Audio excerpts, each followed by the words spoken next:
근데 저에게 있어서는 목소리가 커서 그런 게 이게 너무 큰 것 같은데, 울릴 것 같은데요. 볼륨을 조금 낮춰주겠어요? 네. 너무 커도 잘 안 들리죠? 안 들리죠? 괜찮아요? 네.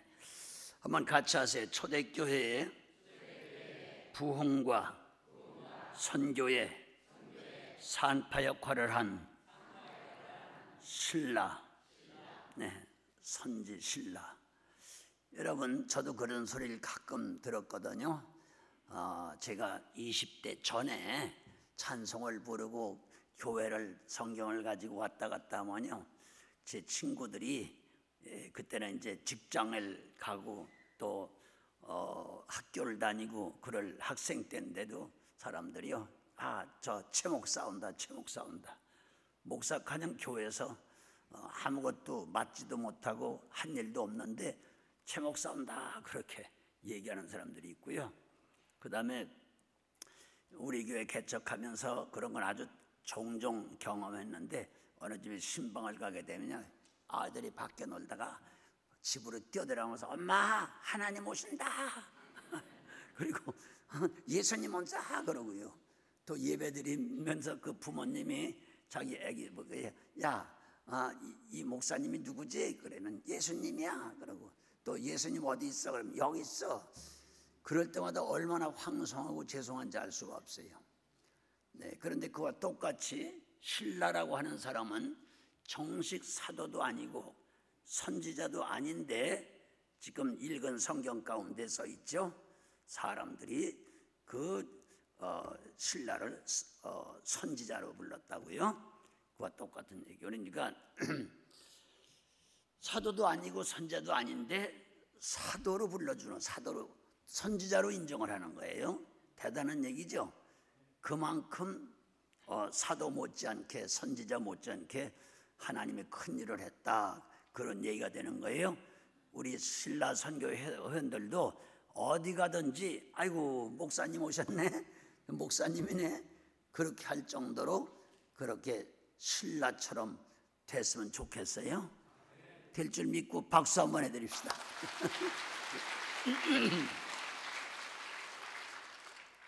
저는 앞에 나와서 찬송하는 걸 보면서 신라 선교회가 41세부터 45세라고 스크린에 나왔죠? 맞죠? 네, 그래서 그때 제가 41세, 45세까지 생각을 자꾸 떠올리는 게 있었어요. 그게 뭐냐면요, 제가 20대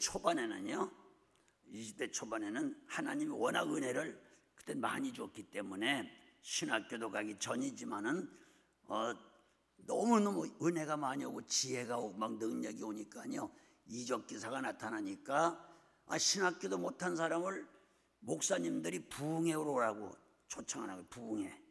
네, 전도사도 아닌데 말이죠. 그래서 신학교 가기 전부터 부흥회를 끌려다니지 않았겠어요? 근데 어떤 때는 간절히 기도하게 되면요, 머리가 뻐개질 정도로 너무너무 하나님의 말씀이 많이 들어오는 거예요. 그래서 하나님, 이렇게 은혜를 많이 주시면 내가 한국 땅에서만 어떻게 일할 수 있습니까? 한번 주여하고 소리 지르면 손바닥만 한국 땅이 지도 보게 된, 그렇죠? 막 왔다 갔다 뒤집힐 것 같은 거예요. 그러니까 하나님, 저는 한국 땅에서만 일할 수 없을 것 같아요. 그러니까 세계적인 부흥 강사가 되게 해주시옵소서, 그렇게 기도를 했고 그것을 책에다가 아예 써놓고 다니면서 그렇게 기도했어요. 근데 그렇게 안 됐더라면 하나님 앞에 기도가 헛기도가 된 것 같고요. 그렇게 됐다고 하면 잘못하면 자만심, 교만이 생길까 봐 그런데요. 근데 하나님이 그래서 그런지 제가 40세가 되게 되면요, 그때 바로 여의도에서, 그때 70년대인데 여의도에서 몇 가지 큰 집회를 가졌어요. 빌리그리암 대전도 성회가 있었고요. 그때 저하고 동갑내기 친구인 김장원 목사라고 하는 바로 극동방송의 친구가 바로 그 빌리그리암 박사 통역을 했죠. 그때 많은 애들 왔죠. 그때 70만 명이 모였어요. 그게 한국 역사상 제일 많이 모인 거예요.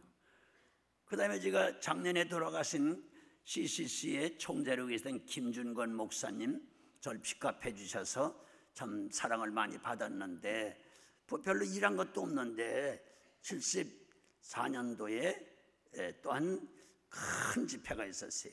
그게 뭐냐면 엑스프로 74라고 해가지고요, 대학생 선교회라고 하는 이름으로 열린 거예요. 그때 국내외에 많은 분들이 모였는데 그때 참 많이 모였죠. 그때는 100여만 명이 모였어요. 많은 사람들이 말하기를 100만이 모였다, 120만이 모였다 그랬거든요. 한 장소에 전도 집회하는데 그렇게 많이 모인 것도 세계 역사상 없는 거예요. 그때에 제가 픽업을 받아가지고 메인 스피커로 뛰었거든요. 그런데 그때에 은혜를 받고 나니까 자신감이 생기는 거예요. 그래서 74년도 여름 그 CCC 120만 모이는 집회를 끝마치고 바로 우리 부흥사들이 전국에서 다 합해봐야 한 10여 명 됐어요. 직권 뭐 100명, 1000명도 넘고요. 각 교단마다 또 초교파적으로 많은 전국 부흥회, 부흥사 연합회라는 게 있거든요. 그런데 그때는 10여 명밖에 안 됐는데 촌뜨기 같은 10여 명들이 새파란 사람들이 모여가지고 자, 하나님이 하시면 되니까 우리 77년을 기점으로 해가지고 대세계의 제일 큰 부흥성회를 가서 한국교회를 정말 업그레이드 할 수 있는 큰 역사를 일으켜보자. 그리고 모여서 바로 기도를 하고 만든 것이 민족복음화라고 하는 것을, 민족복음화를 위해서 우리가 이제 부흥사들이 뭉친 거예요. 그 뭐 각 교파에 다 있죠. 10명 정도니까 뭐 이제 각 교파에 한두 사람밖에 없잖아요. 이제 그렇게 모여서 3년을 준비를 했어요. 3년을 준비할 때에 첫째, 사심을 버리자. 그러니까 어떤 부흥회를 가도 3년 동안에 우리가 연합으로 해서 해야 되니까 절대로 사례금을 받지 말자. 그때는 참 배고플 때인데요. 사례금 받지 말자. 그 사례금을 주게 되면 몽땅 민족 복음화 운동을 위해서 쓴다. 그래가지고 하나의 적금 통장을 만들고서요 전부 거기 갖다 놓고, 그러면 우리가 가고 오는 교통비 있어야 되잖아요. 또 본교회를 비고 나가니까 일주일 만에 돌아오면 월요일 갔다 토요일 오거든요. 돌아오게 되면 본교회에 감사 헌금을 내야 되지 않느냐. 그러니까 교통비와 헌금을 통틀어서 5만 원으로 제한하자. 그래서 저희들은 그 집회 끝날 때까지 만 3년 이상을 한 번도 사례금을 어떤 큰 교회 가서도 받아본 일이 없이 5만 원씩만 분배를 해가지고 교통비와 본교회 감선금으로 그렇게 들여왔거든요. 그 돈이 10억 가까이 모인 것이죠. 그래 77년 8월 13일부터 16일까지 광복절을 중심으로 해서 만 사흘 동안 예배를 드리는데 36번, 2시간에 한 번씩 해서 24시간 계속 돌아가는 거죠. 그러니까 만 사흘이니까 그렇게 예배를 많이 드리게 되더라고요. 하루가 24시간이죠. 24시간에 2시간씩 예배 드리면 몇 번이요? 24시간에? 12번 아니에요. 36번 예배 순서를 짜는 거예요. 그런데 그 예배를 총 책임지고 그걸 모든 것을 강사, 기도, 순서, 강사, 또 축도, 또 광고할 사람, 뭐 이 모든 것을 짜는 것은 그게 이제 진행 총부장인데 제가 진행 총부장을 저에게다 맡겨준 거예요. 그러니 어떡합니까? 저는 24시간 더 앞장서고 떠날 수가 없게 그렇게 이제 결정을 해가지고 준비를 했어요. 3년 동안 준비를 했어요. 시작이 됐어요.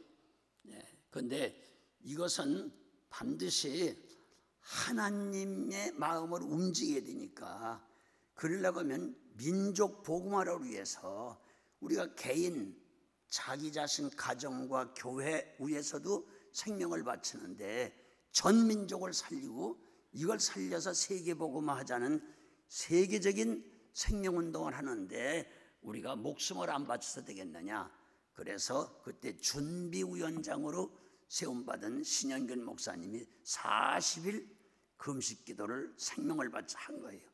그럼 우리는 그대로 다 할 수는 없으니까 3일씩 하자 그래서 그분은 40일, 우리는 3일씩 해서 1년에 한 번씩 해서 3년 동안에 3차례 이제 금식기도를 했어요. 그러면서 준비를 했거든요. 근데 그때 당시에는요, 지금은 뭐라 그런지 모르겠습니다만 저희들이 나이도 어리죠. 그 다음에 그래서 부흥사들에게 붙는 그 닉네임이 있어요. 좋지 않은 이름이.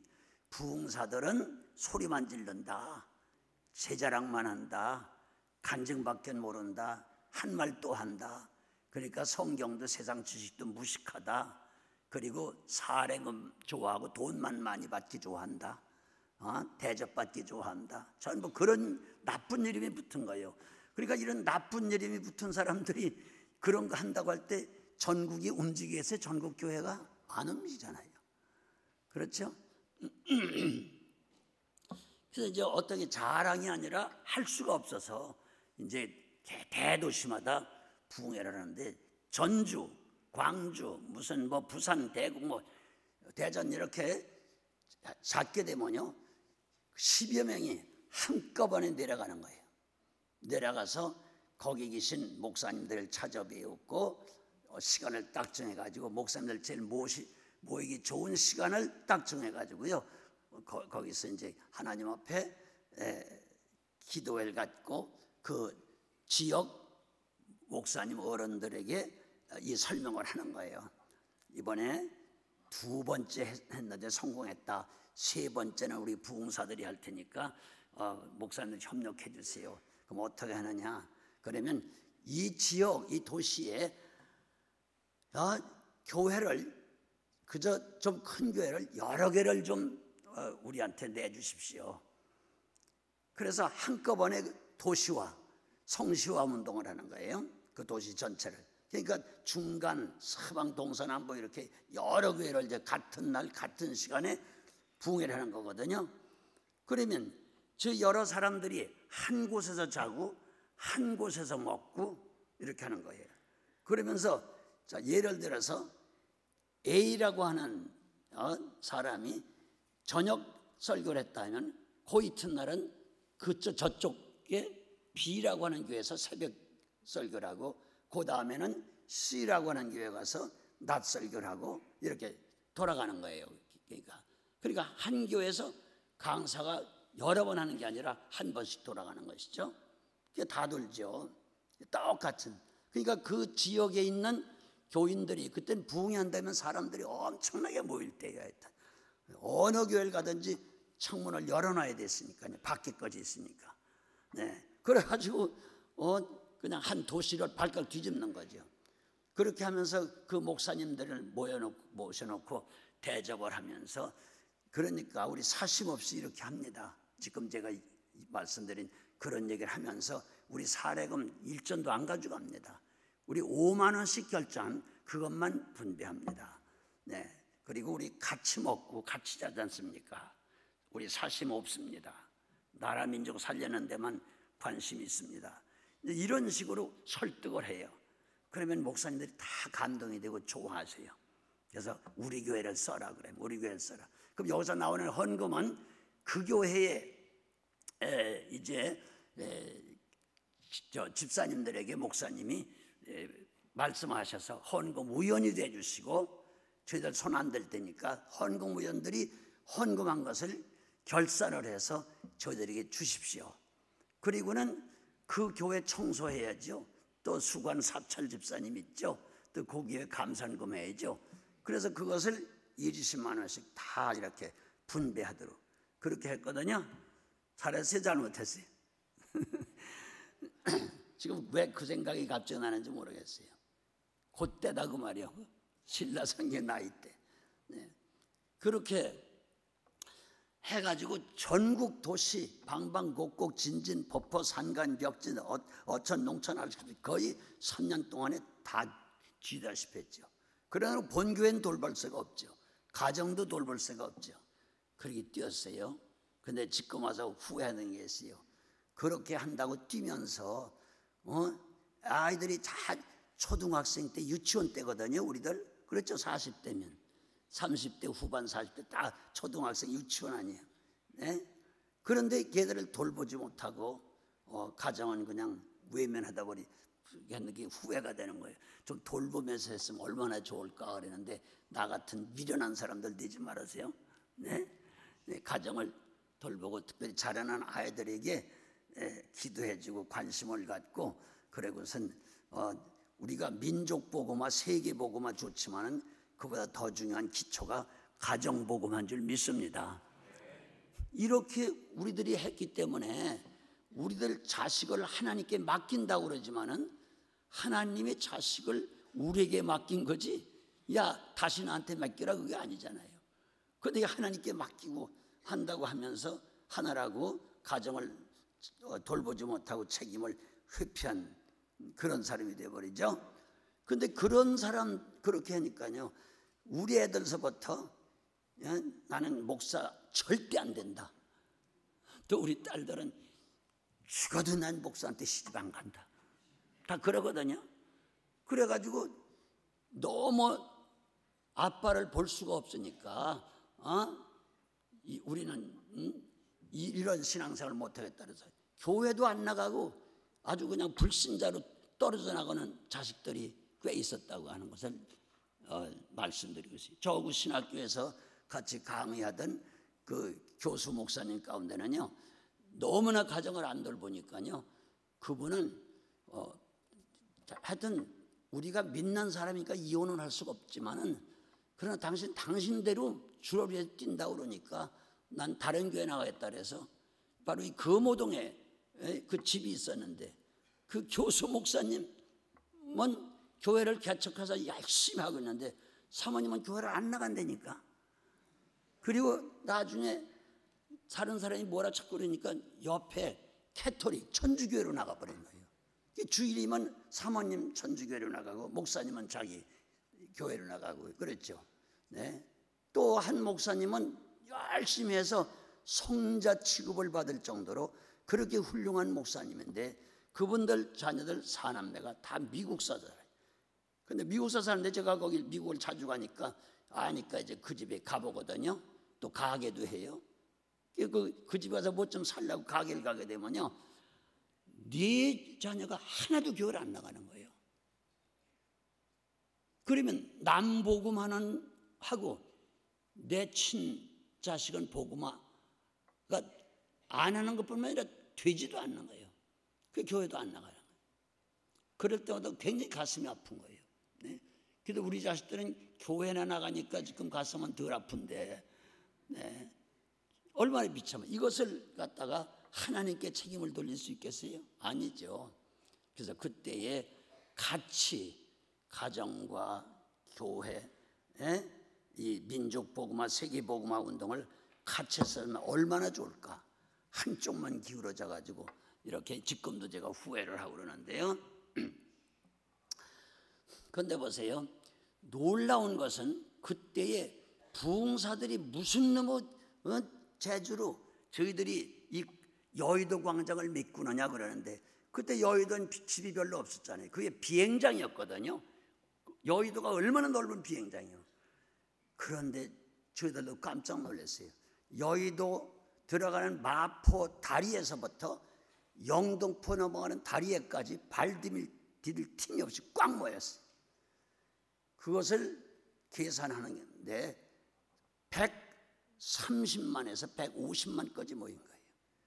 이게 전 세계 기독교 집회의 제일 많은 숫자예요. 아직까지도 어느 세계에도 기독교인들이 150만이 모인 집회는 그 하나밖에 없어요. 이게 하나님의 역사 아니에요? 네. 근데 그렇게 되기까지는 어떻게 우리가 하나님의 마음을 감동시켰느냐? 다른 것보다도 내일 이제 오픈을 했는데, 오픈 집회를 하는데 오늘 저녁에 모여가지고 자, 회하고 기도하는데 이런 말이 나왔어요. 생명을 살리는 데는 생명의 재물이 없이는 안 된다. 그렇다면 우리 뭐 가진 것 두고 물질 다 털어냈지만은 물질만 가지고 안 된다. 생명을 하나님은 요구할 거다. 생명을 살리는 거기 때문에, 그러니까 우리가 꼭 하나 각오할 것은 이 중에서 한두 사람이라도 반드시 이 집회 전이나 끝날 때까지 하나님이 피의 제물을 요구할 것이다. 그럼 어떻게 되겠느냐? 각자 당신이 너를 제물로 받겠다 하면 어떻게 하겠느냐? 자, 근데 이 결국은 이게 나한테 돌아오는 거예요. 아이고, 이거 큰일 났네. 그런데 그게 제일 힘든 것이 바로 그 모든 예배 순서를 통괄하고 모든 것을 책임지고 있는 바로 진행총부장이 책임을 지는 거거든요. 그런데 이걸 금식하면서 하는 거예요. 4일 동안. 미리 3차례 3일씩 했지만 이제 집회 도중에 만 3일 36시간 금식을 하면서 하는데 얼마나 힘들어요. 얼마나 신경을 쓰고 잠을 제대로 오겠어요. 그런데 시작하는 날 첫 예배 드리고는 우리 10여 명 가운데 전부 마포에 조그만 여관 하나 정해가지고 거기 가서 다 기운 없어 그러지 못하겠다고 다 가버리고 거기 누워있는 거예요.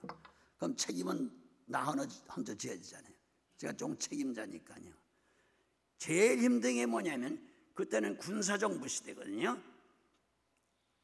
청와대에서 정보부에서 또 중앙정보부가 제일 무서운데 중앙정보부에서 또 군부대 육해공군 정보에서 거기 영등포 관리이기 때문에 영등포 경찰서 정보부에서 또 우리 경찰국 정보부에서 하여튼 이 정보계통에서 대여섯 사람이 책임을 지고 항상 거기 붙어 있어요. 저를 보고 늘 하는 소리가 기도할 때에 반정부적인 또 군사에 대한 또 독재라고 하는 그런 말 단어 하나만 나오면 그 시간에 스톱이다. 그렇게 말하거든요. 어떻게 되지? 그러니까 이 순서 맡은 사람에게 설교에 대해서 원고를 제출해라. 딱 무슨 말 할 것인지, 광고는 무슨 광고를 할 것이냐, 기도는 누가 할 것이냐. 저를 보고 기도하는 사람에게, 그 목사님에게 미리 기도할 때 기도 도중에 국가에 대한, 정부에 대한, 군사에 대한 건 일체 말하지 말게 하라. 시간 그러거든요. 그럼 내가 얼마나 신경이 써요. 남의 속 알 수도 없고 또 반정부 반국가 발언하는 분들도 목사님들 건 꽤 많거든요. 큰일 났잖아요. 그래서 난 잠을 잘 수가 없는 거예요. 24시간에 12번 예배를 드리고 전부 36번 예배를 짜고 드려야 되니까 얼마나 힘들어요. 근데 더 힘든 건 뭐냐면 설교하는 분들은 한 번도 빠진 일이 없는데 기도하러 순서 맡은 목사님이 빠지면 다른 사람은 채워야 되는데 이걸 또 얘기를 또 해야 되는 거예요. 기도하시다가 절대로 국가적인 발언을 하지 마십시오. 복음적인 것만 하십시오. 광고하는 사람에게 또 그렇게 해야 되고요. 그리고 시간 요번 2시간 예배 드릴 동안에 집회 횟수가 몇 명인지, 회원이 몇 명인지 그것을 계산해 내려는 거예요. 그것을 제가 미리 하나님으로부터 감동 주신 것 같아요. 우리 교회 남녀노소 할 것 없이 그때 24시간 동원될 수 있는 사람을 다 뽑으니까 한 300여 명 돼. 그 300여 명이 전부 여의도에 가서 며칠 동안 하나님이 주신 지혜인데 넓은 큰 테이블 수십 타래를 또 그보다 반 하는 각 여러 가지 종류로 테이블 한 추록을 사다가 그때 여기 동원해서 하시는 분들 많이 계죠. 이 자리에도요. 그때 하다가 좀 짜는 거예요. 뭐냐면, 자, 1000명 앉는 세 가지고요. 자루 재가지고 1000명 앉으면 몇 메타 정사각형. 그러면 1000개를 1000명이면 10,000명이면 그 10개 하면 좀 굵은 테이블로 딱 하거든요. 그러니까 단에서 딱 내려다볼 때 작은 1000명 테두리 안에 있으면 1000명이고요. 10,000명 테두리에서 10,000명이에요. 그러면 보십시오. 10,000명 테두리가 10개면 얼마예요? 10만 명 아니에요. 그렇죠? 네. 그렇게 짜는 거거든요. 제일 큰 탭은 이제 뭐 20만 명, 30만 명 이런 식으로 짜는 거예요.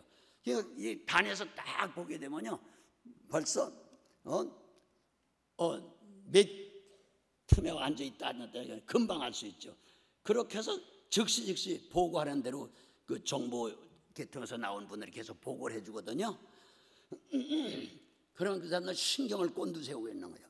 기도할 때, 광고할 때, 설교할 때, 또 사회자가 정부에 대한 발언 하나하나를 계속 체크하거든요. 무섭죠? 그런 데서 집회는 얼마나 힘들어요, 여러분.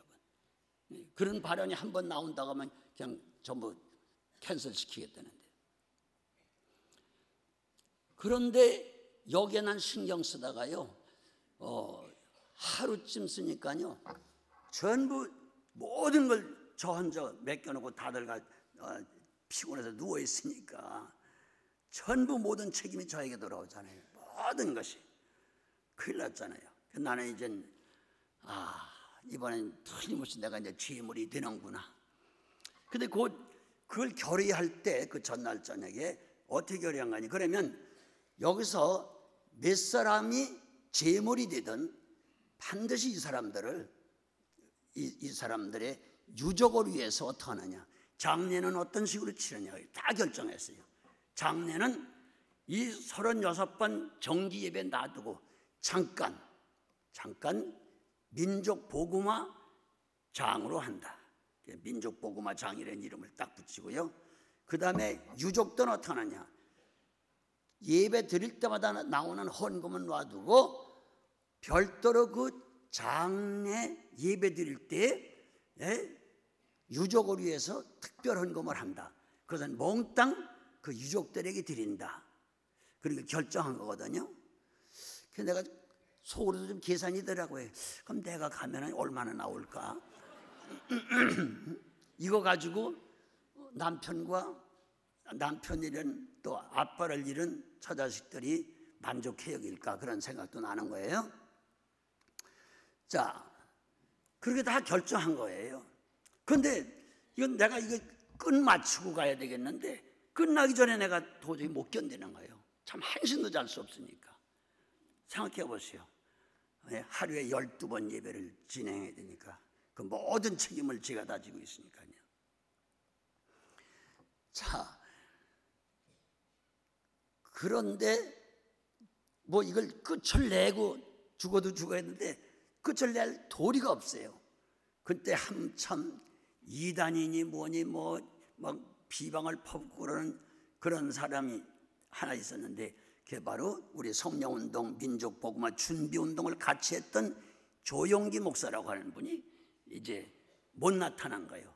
그 사람 나타나면 이단의 괴수니까 이 집회 못한다고 막 교계에서 난리를 꾸며가지고 못 나타났거든요. 그분은 그냥 여의도 순복음교회 그냥 갇혀 있는 거는 천대버렸죠.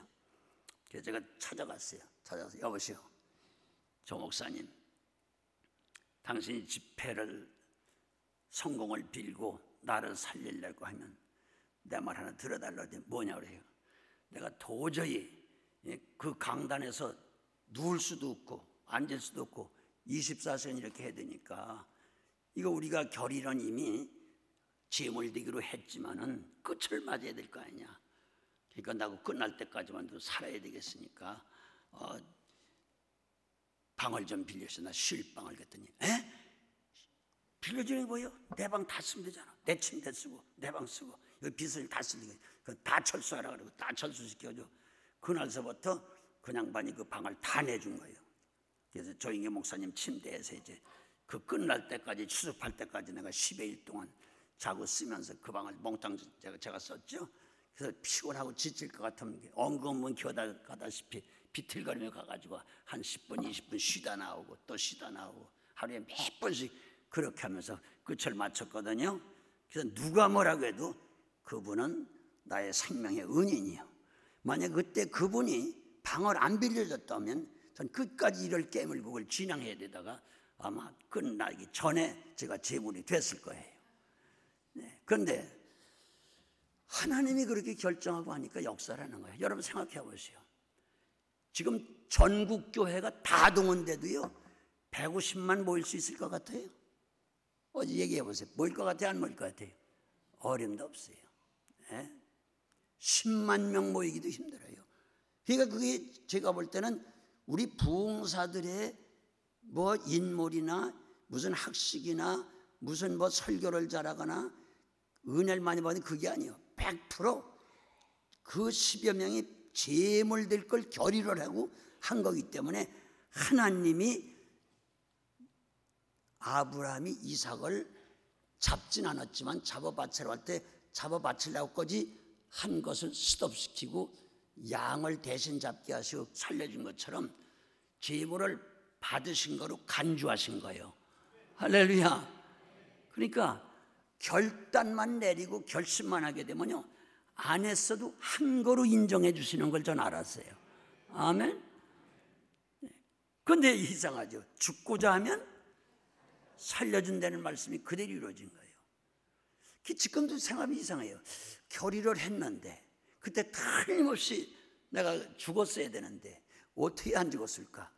인간적으로는 그 조 목사님이 방을 빌려줘서 조금씩 쉬고 오고 쉬고 하고 그래서 살았다고 하지만은 그분 마음을 감동시킨 것도 자기하고 같이 운동을 하다가 그분은 그냥 교계에서 막 지탄을 받고 나오지도 못했는데 화학기매라도 안 된다고 그럴 수 있거든요.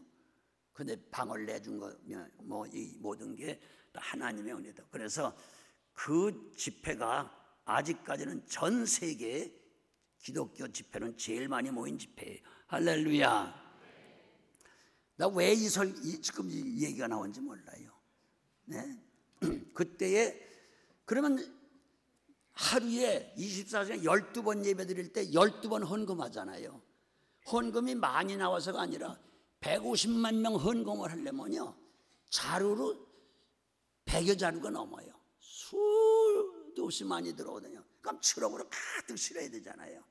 그러면 돈이 많고 죽거나 그 추럭을 헌금 바구니가 아니라 전부 자루인데 자루를 갖다가 싣고 그 이제 한국은행으로 날리는데 영등포 경찰들에 의뢰해가지고 경찰들이 완전 무장하고 그 앞에 뒤에 전부 이렇게 호위하고 가고 그러니까 우리 교인들이 남전도회가 그때 다 했거든요.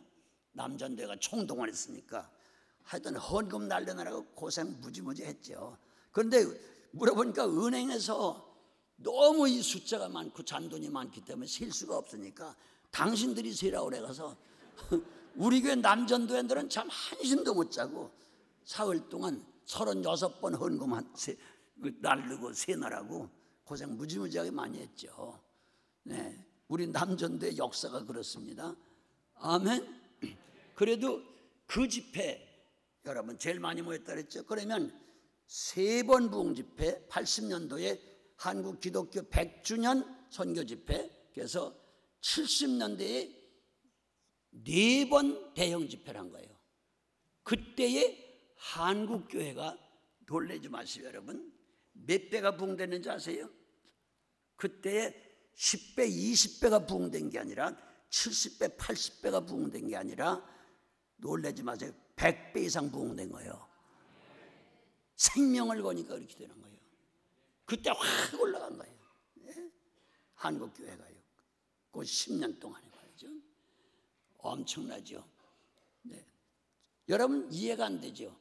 우리 기도원이 70년대 말에 그거 살 때 얼마인지 아세요? 1,400원에 샀어요. 얼마? 한 평에 1,400원인데 지금 얼마 갈 것 같아요? 누구 말을 믿을는지 모르는데 어떤 분 말 들으니까 거기 지금 포천시가 됐어요. 한 평에 500만 원이래. 그럼 물어봅시다. 그럼 1,400원이 500이면 어떻게 되는 거예요? 100배요? 얘기해봐요. 계산이 뭐 안 나오네. 네? 1,500원 1,000배로 해도 얼마예요? 네?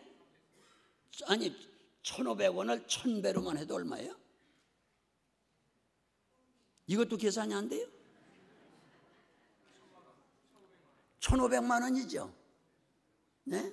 그러니까 1,000배로 해도 1,500만 원. 그러니까 1,000배가 늘은 게 아니라 500만 원이라면 어떻게 되죠? 계산이 안 된다니까. 네? 아따. 이거 하나님께서 이렇게 우리 교회가 전 교인들이 동원해서 민족복음운동을 은혜 가운데 잘 마치고 나니까요, 세상에 몇 년 안 돼가지고 기도원을 사게 하셔가지고요 1,000배가 아니라 3,000배, 4,000배 늘어난 거 아니에요. 그렇게 하나님께서 큰 은혜와 복을 주셨어요. 할렐루야. 네. 이게 다 하나님의 은혜죠. 제가 지금 산 것도 그렇고요. 오늘 여러 가지 말씀할 거 있는데, 이 신라라고 하는 이분은요, 평신도인데도 불구하고요, 네, 어떻게 이렇게 초대교회에 교회 부흥과 선교지 부흥에 이렇게 큰 역할을 했느냐? 없어서는 안 될 사람. 그리고 오늘 이거 시간이 없어가지고 많이 읽질 않은데 그 15장, 16장, 17장까지 보면요, 신라에 대한 얘기가 많이 나와요. 근데 어떻게 그 평신도가 그렇게 충실한 큰 역사를 할 수 있었느냐 하는 거예요. 여러분, 바울 유명하죠. 바울보다 훌륭한 분이 없죠. 그렇죠? 구약시대는 모세, 신약시대는 바울, 능가할 분이 없죠. 근데 바울도 성격이 그렇게 아주 좋지는 않아요. 왜? 자기 잘하는 거 좋아요. 근데 자기 생각이 딱 쓰게 되면 양보라는 걸 그분은 없어요. 신앙만 양보하는 게 아니라 다른 것도 마찬가지예요. 바나바 때문에 바울 사도가 그렇게 컸다고 해도 과언이 아니거든요. 처음 기독교를 박해하고 반대하던 사람이 결국 다메섹 도상에서 예수님을 만나고는 완전히 변해가지고 기독교의 최선봉에 선 선교사가 됐잖아요. 그걸 처음부터 인도한 사람이 바나바라고 하는 사람이에요. 누구요? 바나바. 그러니까 이 바나바를 보게 되면요, 사도 바울에게 있어서는 선생 중에 선생이거든요. 선배 중에 선배고, 어려울 때도 많은 것을 바나바가 감싸주고 변명해주고 그래서 사도 바울이 인정을 받고 오해를 풀고 그랬거든요. 성경에 보면요. 그런데 그런 선생님 대선배하고도요 성격이 안 맞아서 되게 다툰 것도 있어요. 오늘 그 바로 뒷구절에 읽어보면요, 바나바하고 사도 바울하고 다쳤어요, 안 다쳤어요? 그냥 다툰 게 아니에요. 어떻게 다퉜다고? 심하게 다툰 거예요. 그래서 치고받았는지는 모르지만 어떤 심하게 다툰 거예요. 네? 절대 바나바가 유명한 분이지만 양보 안 해. 바울도 절대 양보 안 해. 그래가지고 그것도 뭐 진리 때문에 다툰 거 아니에요. 네? 자, 바울 사도가 한번 선교지에 방문하면서 많은 교회를 세웠거든요. 그래서 우리 다시 한번 돌아보자 가지고 제2차 여행을, 선교 여행을 가자고 그럴 때에 이 바나바라고 하는 선생님은 마가 요한도 데려가자. 마가 요한이 자기 생질도 되지만은 어린 청소년을 길러주기 위해서 데려가자 그럴 때 사도 바울은 반대했어요. 아니, 지난번에 다른 데 선교여행 가자고 그럴 때 거기에서 핍박이 온다 그래가지고 매 맞고 감옥 들어갈까 봐 도망질 친 그 사람인데, 아니 그런 자를 선교여행에 데려가? 안 된다. 그것 때문에 다툰 거예요. 데려가자, 안 된다. 데려가자, 안 된다. 그것 때문에 한치도 양보를 안 하고 심하게 다툰 거예요. 그래서 사도 바울은 바로 바나바하고 갈라선 거예요. 그렇죠? 그 뒤에 다 나오는 구절이에요. 갈라섰어요. 그래가지고 바나바는 자기 생질 마가 요한의 젊은 사람을 데리고 떠나고, 사도 바울은 신라를, 평신도 신라를 택해가지고 떠난 거예요. 그리고 그 뒤에 신라가 나오는데요, 신라 얘기 여러 번 나올 때마다 꼭 이렇게 돼 있어요. 신라라는 말이 먼저 나오질 않아요. 꼭 유다 밑에 신라, 바울 밑에 신라, 누구 밑에 신라, 전부 다른 사람의 이름이 먼저 나오고 뒤에 신라는 이름이 붙어요. 그 말은 무슨 말이냐면요, 하나님의 일을 할 때에 언제든지 앞자리는 다른 분에게 양보했다는 얘기예요. 아멘. 아시겠어요? 앞자리, 언제나 앞자리, 이름 좀 날만하고 칭찬받을 만하고 대접 좀 받을 만한 자리는 언제나 양보했다는 얘기거든요. 네, 참 재미있죠. 그리고 우리가 보통 감옥에 들어가서, 빌립보의 감옥에서 사도 바울이 참 고생 많이 하고 매도 많이 맞았는데, 그때도 여기 보면 매 맞은 얘기가 바울에 대한 것, 그 빌립보 감옥의 사건이 바울에 대한 것, 밤새도록 찬송하고 기도하다가 옥문이 열리고 옥타가 막 터지고 야단난 그 사건도 바울의 혼자인 것 같이 돼 있죠? 아니에요. 신라도 거기 똑 붙어 다니면 바울과 똑같은 박해를 받고 오해를 받고 매맞고 감옥 생활도 똑같이 한 거거든요. 네. 그런데 바울 얘기만 계속 나오죠. 네. 참 재밌죠. 네. 그래서 이제 제가 성경을 읽으면서 이 신라에 대한 것을 곰곰이 생각해 봤어요. 그런데 어디를 봐도 신라는 인성, 성품이 참 좋은 사람이에요. 예수를 믿어도요, 신앙이 충만하고 성령 충만할 때는요, 뭐 불량배 깡패짓 했어도요 다 녹아지기 때문에, 변화가 되기 때문에 새 사람이 되는 거예요. 그리스도 안에 있으면 다 새 사람 되는 거 아니에요? 네. 그런데 은혜가 좀 떨어지면요, 이게 본성이 나오는 거예요. 따라가 보세요. 은혜 떨어지면 본성이 나온다. 들어보니 내 소리 비슷하다. 심지어 우리 애들 길러보면요, 이것들이 은혜가 되고 좋으면 부르지 않아도 찬송합시다, 찬송합시다, 찬송하고요. 엄마가 아프면 내가 기도해 줄게로 기도도 해주고요. 그런데 이게 은혜가 떨어지면 지랄이 나는 거야. 어린애들도 그래요, 안 그래요? 동기동창생이는데 나오고 그래요. 그러니까 본성이 도로 드러나는 거예요. 그래서 인성이 좋아요. 오늘 낮에 담임 목사님 말씀했죠. 자, 씨가 어디 떨어져요? 밭에 떨어지는데 길바닥 같은 밭, 돌짝밭 같은 밭, 가시덤불 같은 밭, 그런데 떨어진 씨는 생명의 씨가 틀림없지만 그 말씀의 씨가 떨어져도 제대로 수확 거둬야 못 거둬요? 못 거둬요. 어디 떨어져야 돼요? 옥토에 떨어져야 돼요. 그러니까 예수를 믿어도 본래 심성 바탕이 착해야 돼요. 맞아, 안 맞아요? 근데 저는 어려서 믿었다고 하지만요, 제가 날 때부터 믿은 게 아니거든요. 중학교 들어가면서부터 믿은 거니까. 근데 난 부러운 게 우리 담임 목사님은 태중에서부터 믿었대네. 아니 그때도 어떻게 뱃속에서 눈을 떴었는지 귀가 열렸었는지, 태중에서부터 믿었더니 이해가 안 되는 거예요. 한번 물어볼 거예요. 그때 들리더냐고, 찬송 소리가, 기도 소리가. 그런 걸 볼 때 너무 넌 부러운 거예요. 그러니까 이 목사님 같은 분 뭐 은혜가 떨어질 리도 없지만 은혜가 떨어진다고 해도 본성이 착하고 태중에서부터 믿었으니까 별일 별 탈이 없을 거 아니겠어요? 그런 게 제일 부러운 거예요. 네? 자, 근데 이 신라라고 하는 사람은 정말 바탕이 좋아. 원심이 착해. 아멘. 그리고 그 뒤에 이제 그 기사를, 신라에 대한 기사를 읽어보게 되면요, 어떻게 이렇게 좀 높은 자리, 좋은 자리, 좀 대우받을 건 전부 남에게 양보하고 자기 이름을 갖다 맨 뒤에다가 쓰게 했을까? 대단하죠. 근데 여러분, 이 지금 성경 가운데서요, 신구약 성경 66권이고 신약 성경이 몇이죠? 29권? 27권 가운데 반이 사도 바울이 쓴 거예요.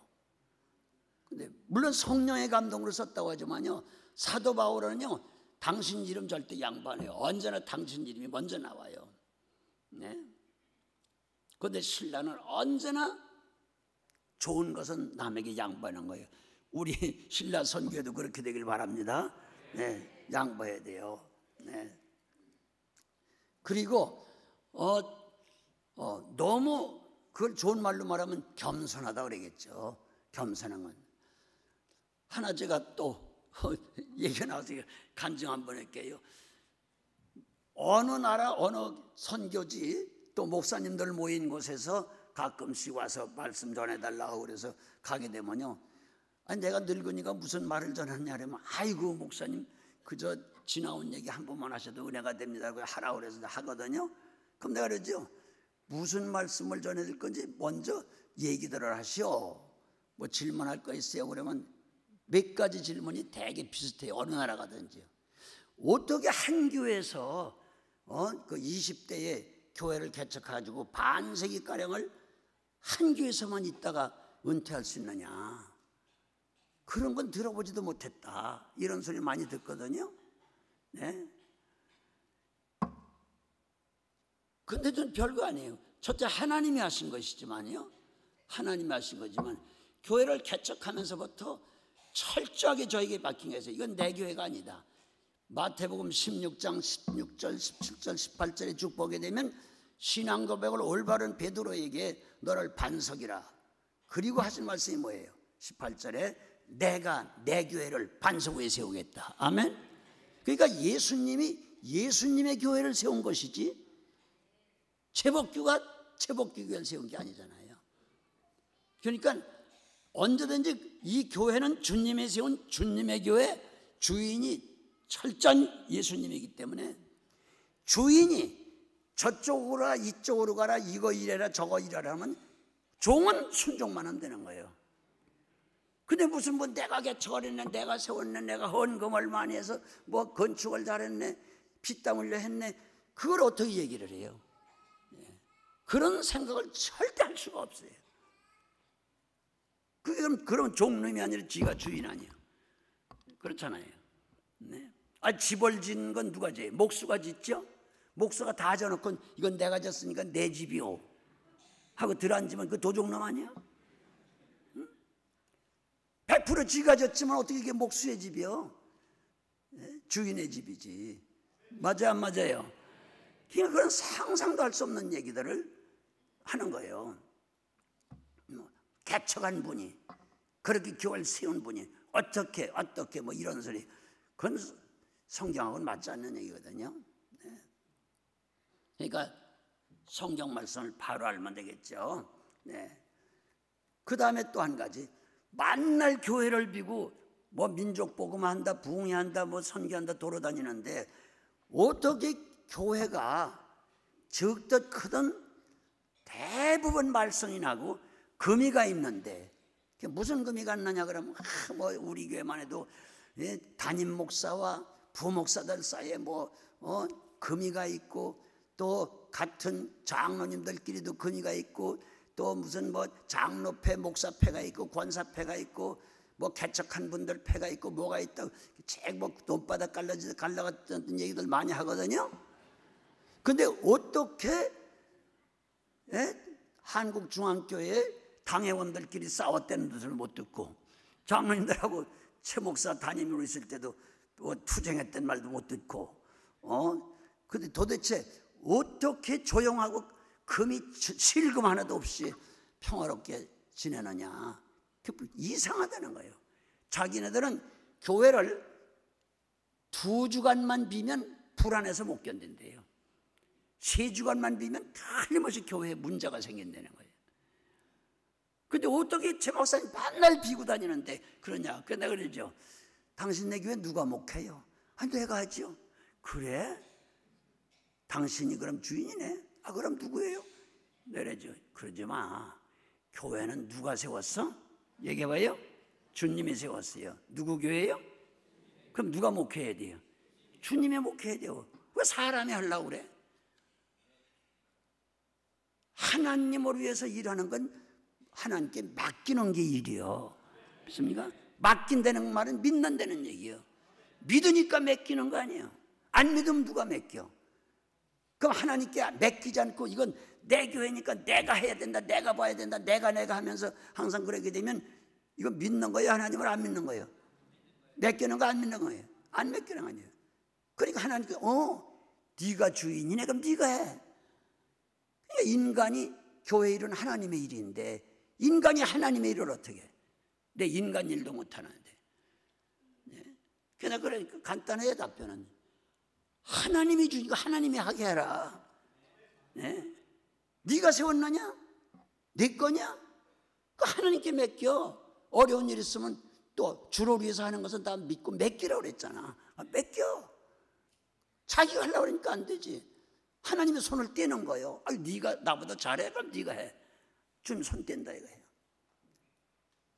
안 되죠. 네? 그런 걸 되게 질문을 해요. 네?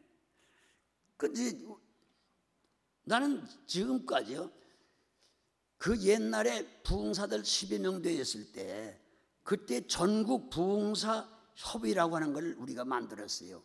그때 발기하고 창립한 사람이 9명이요. 그 9명 가운데 지금 반수 이상 다 하나님 앞에 가셨어요. 그런데 그 9명이 해마다 전국 부흥사 협회의 회장을 서로 하려고 그러죠. 다 양보했어요. 내 차례가 몇 번씩 돌아와도 전 안 한다. 회장하고 싶은 분들이 해라. 그래가지고요, 뭐 신현근 목사님이니 이만실 목사님은 그런 분들은요 2번씩 했어요. 난 한 번도 아직까지 해본 일이 없어요. 왜? 하려고 하는 사람이 있으면 얼마든지 해라. 내 몫이라는 게 어디 있느냐. 하고 싶은 분이 해야지. 다 맡기는 거예요. 그래서 제가 목회 철학이기 때문에요, 옛날부터 하나 딱 굳어진 게 있어요. 따라하고서 진리가 아닌 것은 다 양보한다. 뭐는 양보 못해요? 진리는 양보 못해요. 진리는 예수님이기 때문에 예수님은 양보 못해요. 진리가 아닌 건 다 양보한다. 회장도 해라, 총회장도 해라, 총재도 하라는데 그렇게 안 한다고 해도 절 갖다가 지금 우리 교단의 부흥사 예배에 지금 또 총재라고 불러요. 맨날 지원해오면 총재님이라네. 아이고 기가 막혀서 저희들이 붙인 거예요. 나는 한다는 말도 없고 일전도 차 한잔 안 사줬는데. 여러분 들으셨는지 모르지만 교단의 총회장들 하는데 총회장 그 1, 2년씩 하는 게 얼마 드는지 아세요? 어떤 분은 10억 들었다, 8억 들었다. 그러면서 사회에 대해서 부정선거하지 말라는 말 못하죠. 생각해 보세요. 교계가 그러니까 목사님들 세계가 그거 하려고 얼마나 운동들 하고 다른 목사님을 짓밟고 헌덕 씌우고 막 넘어뜨리고 그러다 자기들 자빠지고 그런 일이 얼마나 많아요.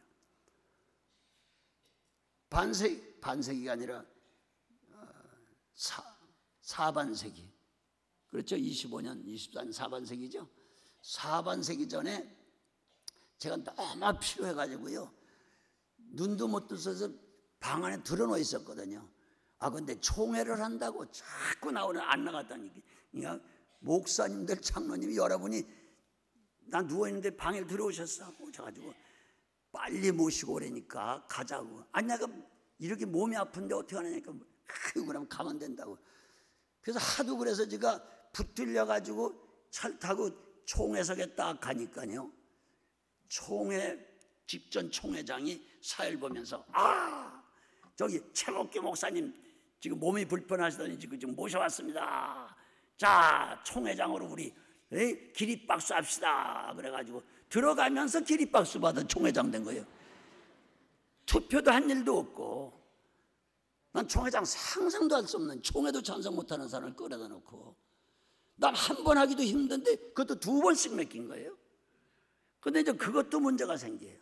총회장 지난 사람이나 총회 임원 될 사람들이 가끔 물어요. 아니 최 목사님 때는 한 번도 그런 얘기를 못 듣는데 우린 그냥 총회 임원들 목사들이 모이면 따지고 잔소리하고 회장 뭐 어쩌고 저쩌고 따지고 말이죠. 다투고 소리 지르고 그러는데 어떻게 되는 겁니까? 그럼 어떤 목사님은 아이고 우린 총회뿐이 아니에요. 당회할 때도 이 지랄이에요. 그래. 예? 재직회 할 때도 그렇다고. 그래서 내가 그 방법이 뭐야 그래요. 방법은 뭐야? 하나님께 맡기라니까. 근데 구체적인 것을 얘기해달래. 그럽니다. 다 양보해라. 다 제 의견 지가 한 자리 하려고 그러는 거니까 그 진리 아니지 않느냐.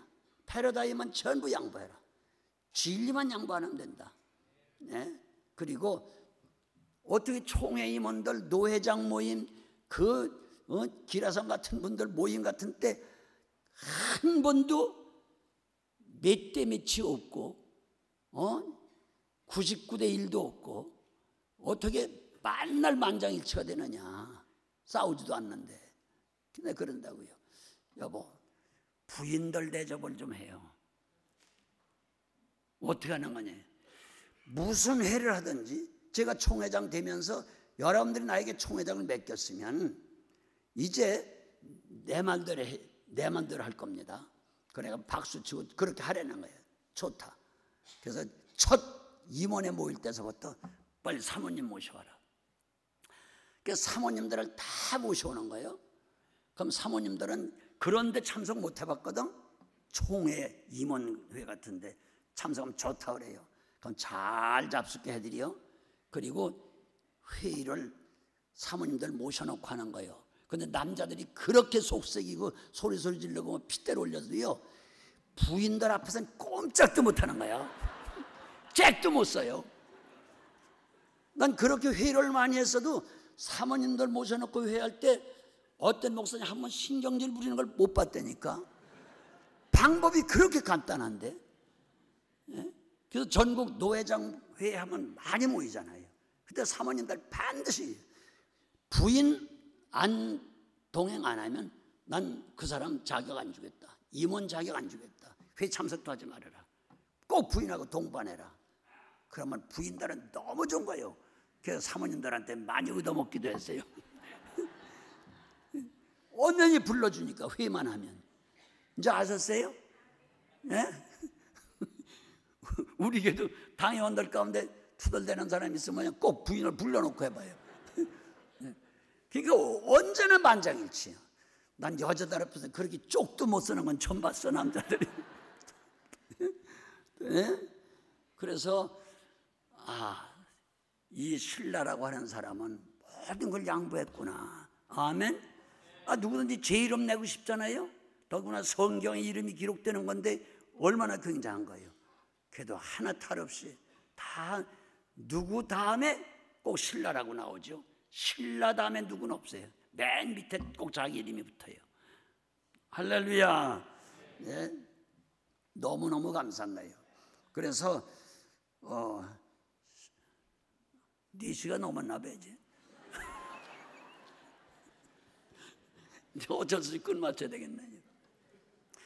그래서 우리 교회도요, 제가 오늘 말씀드리는 것처럼 본문의 신라처럼 우리 교회 선교회 신라 선교 회원들도요 신라처럼 만들면 될 줄 믿습니다. 모든 것을 남에게 양보하고 좋은 자리 높은 자리 이름 나는 자리 다 양보하고, 네? 강제로 씌우는 건 어쩔 수가 없죠. 네. 그리고 요다음부터 신라 선교회 임원회라도 할 때는 꼭 부인을 동반하기로. 아멘이요 노멘이요? 또 여기 신라 선교회 부인 되시는 분들도 아멘이요 노멘이요? 얘기해봐요. 네? 아멘이죠? 네. 여러분 해봐요. 네. 꼭 부인을 동반하고 회의를 하게 되면요 몇 대 몇이 없어요. 언제나 만장일치지. 난 아직까지 많은 회를 인도해 봤지만요, 우리 노회, 서울 북노회도 제가 초대 회장이에요. 네, 언제나 부인을 동반하게 되면요, 몇 대 몇이 없어요. 따지는 게 없어요. 그냥 노회장이고 총회장이 얘기하면 그냥 만장일치지. 네, 이해가 되세요? 다른 데도 이게 아마 해당될 거예요. 다른 데도요. 그래서 우리 교회 모두가 다 신라처럼, 또 신라 선교 회원들도 그렇게 될 줄 믿고, 신라 선교 회원처럼만 되면요 그렇게 조용할 수가 없고요. 그리고 어디 심부름 보낼 때, 초대교회가 예루살렘 교회거든요. 저 선교지 교회 개척한 게 안디옥이라고 하는 거고, 요한계시록에 나오는 7교회가 전부 선교지 교회거든요. 네? 그런데 순방할 때도 언제나 사도 바울만 나오지 늘 동행한 신라는 잘 안 나와요. 가끔 이름이 나오고요. 네, 좀 재밌죠. 그런데 이제 문제가 생긴 게 있어요. 초대교회에서 뭐가 문제가 생겼느냐? 자, 이제 우리가 예수를 믿고 구원을 받았어도 분명히 이방인들은 믿는다 하고 회개한다고 교회 왔어도 그냥 받아들이면 안 된다. 할례를 받아야 된다. 또 이런 율법을 지켜야 된다. 그것 때문에 안 지켜도 된다. 우린 주 안에서 자유함을 얻었다. 율법은 안 지켜도 된다. 그러면서 이것 때문에 논쟁이 많았거든요. 그러면 이런 논쟁이 각 지방 교회에서 생기고 선교에서 생길 때에 큰 문제가 생기는 거예요. 그것 때문에 막 분쟁이 생기니까. 그럴 때에 예루살렘 교회에서 결의를 해가지고 요새로 말하면 노회, 총회에서 장로들과 사도들, 전교인 총회에서 결의를 하는 거예요. 토론하고 기도한 후에 이렇게 하는 게 맞다. 믿음으로 구원받는 거지 할례를 받고 율법을 지켜야 되는 게 아니다. 이런 것 때문에 분쟁이 많이 생겼어요. 그럴 때 이걸 결정한 다음에 그 결정한 것을 또 서류화시켜가지고 꼭 지방에 파송해서 가서 그걸 안정시키고 분쟁을 화평하게 만들고 하는 일에 신라를 꼭 파송해요. 그럼 신라는 예하고선 심부름 다니까 바쁘죠. 그래서 예루살렘 총회교회와 지방교회를 항상 이렇게 연결시키면서 분쟁을 해결하는 그런 평화의 사도가 된 거예요. 할렐루야. 제가 총회장 할 때 두 번째인가 할 때 그때에 문화공부부에서 전화가 왔어요. 보니까 이어령 씨라고 있어요. 아세요? 네, 한국의 지식의 인의 대표님이에요. 이어령 씨. 그래서 만나재요. 왜 만나니까 만나면 안 되는 거예요. 어서 만나자 그러니까 고려 하우스라고 그게 어디예요? 퇴계로에 사관가 있죠. 고려 하우스. 거기 높은 관광객들, 높은 사람들이 많이 오는 한식당이죠. 그래서 만나서 갔어요. 누가 따라왔는데 혼자 오셨어. 이호령 씨하고 마주 앉아서 도대체 왜 날 만난다고 그래요? 그랬더니 아이고, 이 정치판에 들어와 보니까요 참 일하기가 힘드네요. 그런데 제일 힘든 게 기독교에 대한 일이라는 거예요. 왜 그러냐면 천주교회다, 유교다, 무슨 교회다 하는 그런 교단들은요 창구가 하나가 돼서 대표가 온다는 거예요. 그래서 그 사람하고만 해결하면 되는데, 개신교는 기독교는 말이죠 무슨 통합이다, 합동이다, 고신이다, 도대체 웬 파가 그렇게 많으면서 그때는 그분이 안 믿었어. 지금 이어령 씨 잘 믿어요. 댕김에 간증도 하고요. 그런데 그때 그분이 안 믿을 때예요. 그래서 이쪽에 와서 간청하고 막 그러면 그렇군요 들어주기로 하게 되면 그분들 나간 때 금방 소문이 나가지고 들어와가지고 또 반대편에서 그건 틀렸다, 어쨌다, 그건 너무 진보적이다, 하면서 또 야단하고 그래가지고 당초 이 기독교 때문에 개신교 때문에 일을 못해 먹겠다는 거예요.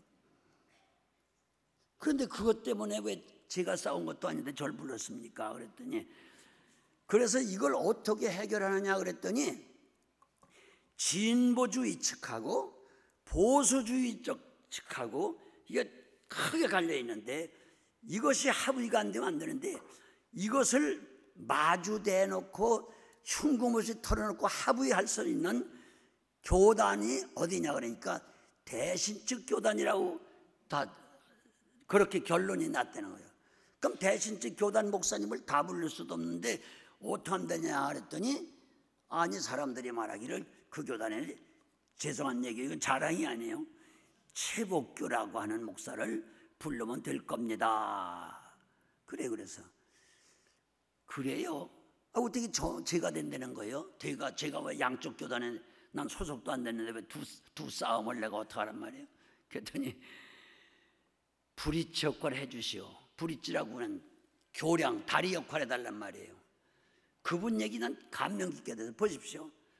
자, 아무리 한쪽에 든든하게 다리가 서 있어도 이 교량이라고 하는 것이 놔줘야 이 강을 건너 다닐 수 있는데 한쪽만 들리면은 한쪽은 붙어 있어도 건너갈 수 있어요 없어요? 건너갈 수도 못하고 건너도 못하고 완전히 남이 돼버리는 거 안 되는 거예요. 하나가 될 수가 없어요.